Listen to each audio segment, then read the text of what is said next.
Let me begin with the slogan so many of you will ridicule and you will start laughing now: a drug-free world. Wait. No tomato. No tomato, no egg. No tomato, no egg. I am not the author of this slogan. While in my lifetime I certainly would like to see a world without drugs, I've never used this slogan in any of my speeches, statements, writing, or anything else. Actually, you will not find it in any of the United Nations official documents, starting from the most relevant document, the Convention, 61, 1971, and 88. Or you don't find it in the General Assembly resolution that launched the UN gas process in 98. Yes, of course. Several years ago, namely DC, before Costa,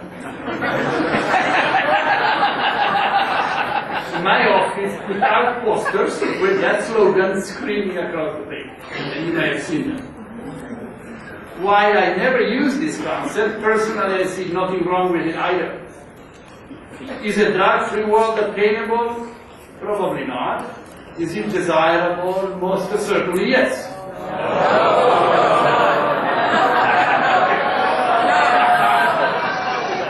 I got this. In fact,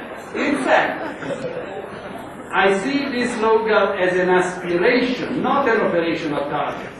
In the same way, we all aspire to eliminate poverty, or hunger, or illiteracy, or diseases, or even wars. How many times you heard launching a war against poverty, or against hunger, or against illiteracy? So let's move on. Let's abandon the slogan. And let me start with a series of hypothetical situations that I deem useful to set priorities in policy, drug policy. I give you 3 drinks, and you all. First drink. First. I invite you all to imagine that this year, 2007, all drugs produced around the world are seized. Let's imagine they were seized. This is the dream of law enforcement agencies. Well, when we wake up, having had this dream, we would realize that the same amount of drugs, hundreds of tons of heroin, cocaine, and cannabis, would be produced again next year. In other words, this first dream shows that while law enforcement is necessary for drug control, it's not sufficient. New supply would keep coming on stream year after year. Now, that dream doesn't work. Let's have a second dream. Let us dream that by some miracle, we can convince farmers around the world to eradicate the tens of thousands of hectares of drug crops, replaced by the fruit of development assistance and so forth. And I have in mind Afghanistan, Colombia, Morocco, Myanmar, whatever. A great dream, of course, but yet again, one that would not, on its own, solve the drug problem. And why? Because you wrote this in foreign policy, when we wake up after the second dream, we would realize that other sources of supply would inevitably open up somewhere else on the planet to satisfy the craving of millions of drug users around the world. Demand would still pull the market. Wow. So, am I hallucinating? That's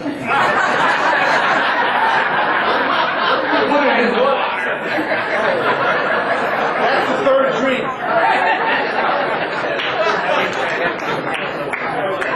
Okay. So, we come to a third dream, which is the real challenge for drug policy, to reduce the demand for drugs, to reduce drug abuse. Prevention, treatment, reintegration, harm reduction, combined in comprehensive health programs must be our priority. Of course, the world supply of drugs needs to be reduced, but lower demand for drugs is the required condition to make drug policy realistic, pragmatic, and sustainable.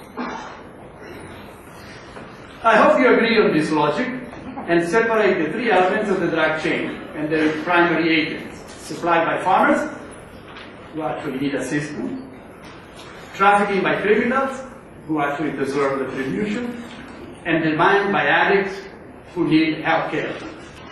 At the UN, governments have captured this concept, calling it shared responsibility.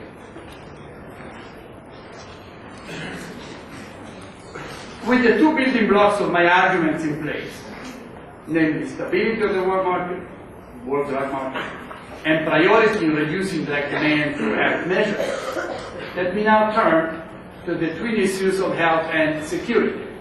Actually, I was a honorable member of the law enforcement against prohibition, so I like to talk about security.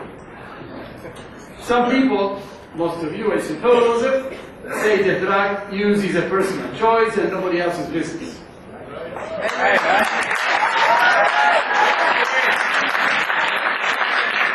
That's what some of you think, or maybe all of you.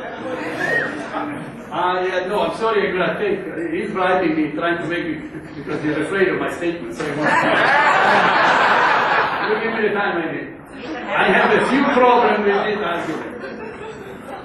First, there is a health issue. Scientific evidence shows that drug abuse is a disease affecting the brain as much as any other neurological or psychiatric disorder. It is triggered by individual vulnerability and in turn deepens such vulnerability. Second, and related, even if people don't care about the danger to themselves, what about the danger that drug causes to others? The pharmacological effect of drugs are independent of their legal status. Drugs are not dangerous because they are illegal. They are illegal because they are dangerous. I got 8 applauses and 2 boos. No wonder that the public outcry is the collateral damage of drugs is building up, as much as it did build up in successful campaigns against passive smoking and drunken driving. And of course, the drugs also threaten security, not only the public safety in our inner cities, but the security in entire states. Think of Central America and the Caribbean and West Africa, caught in the crossfire of the drug trafficking. I know your argument. You wrote about this, I read in your literature. Prohibition causes violence and crime by creating a lucrative black market for drugs.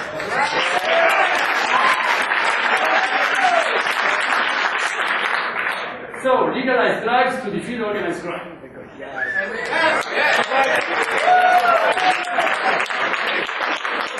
I hope you don't quote that thing. Don't worry.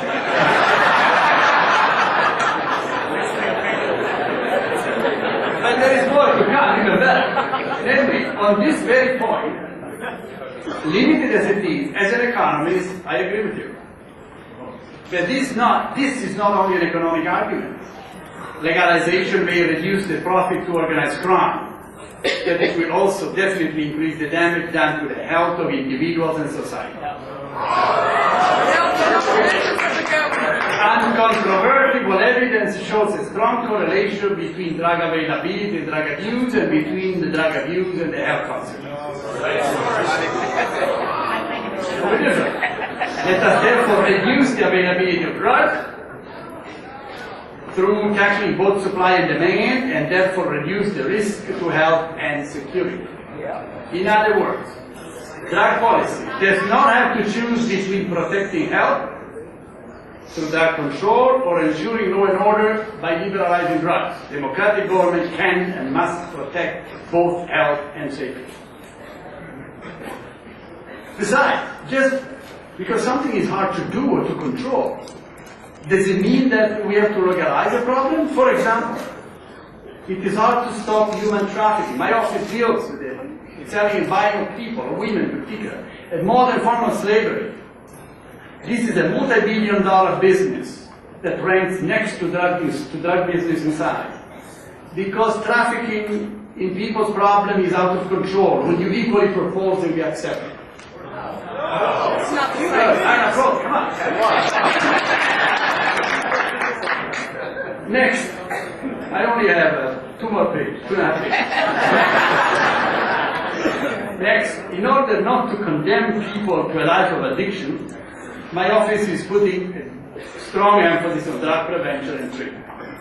This goes back to the root of drug control.